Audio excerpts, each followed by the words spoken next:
中佬女兒西瓜波，龜速但熱血的下半場。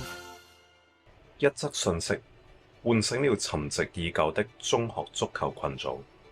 昔日的足球學會副會長方子傑傳來邀約，召喚我們這班老同學重聚綠茵，來一場名副其實的中老波。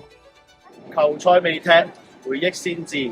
群組裏你一言我一語，把陳年往事都翻了出來。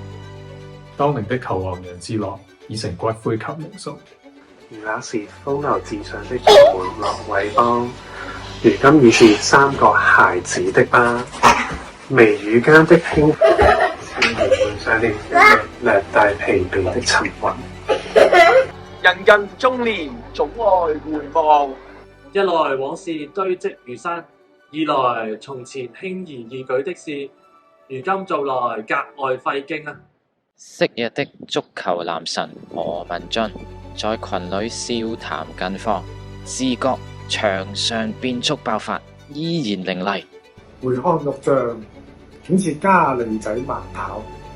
看着他的感慨和輕苦微燉的肚子，竟找到一絲不厚道的安慰。說起當年最熱血的，莫過於年度班際希望杯，盡是有今生冇來世的精華片段。4月班僅10名男生，卻悍然奪冠的思考。鐵漢黎永傑決賽敗陣之後，仰天嚎哭啊！還有那手牽手結成鐵桶陣，推求強闖的荒唐，如今一笑置之，當時卻認真得閃閃發光。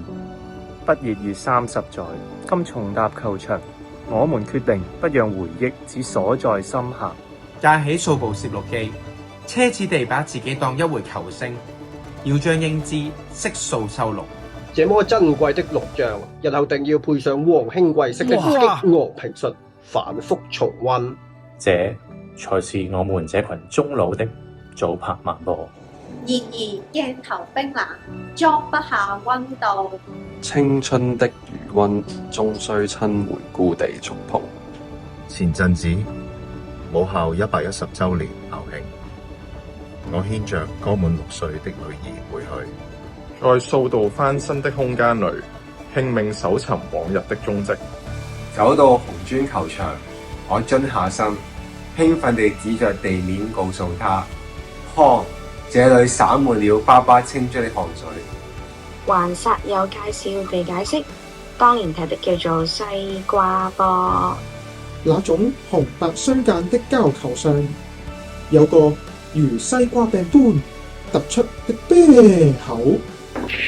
若剛好被擊中，可謂痛徹心扉。女兒靜靜聽着，目光卻在濕潤的空氣裏飄遊了數秒，臉上始終不見我期待的光彩與好奇。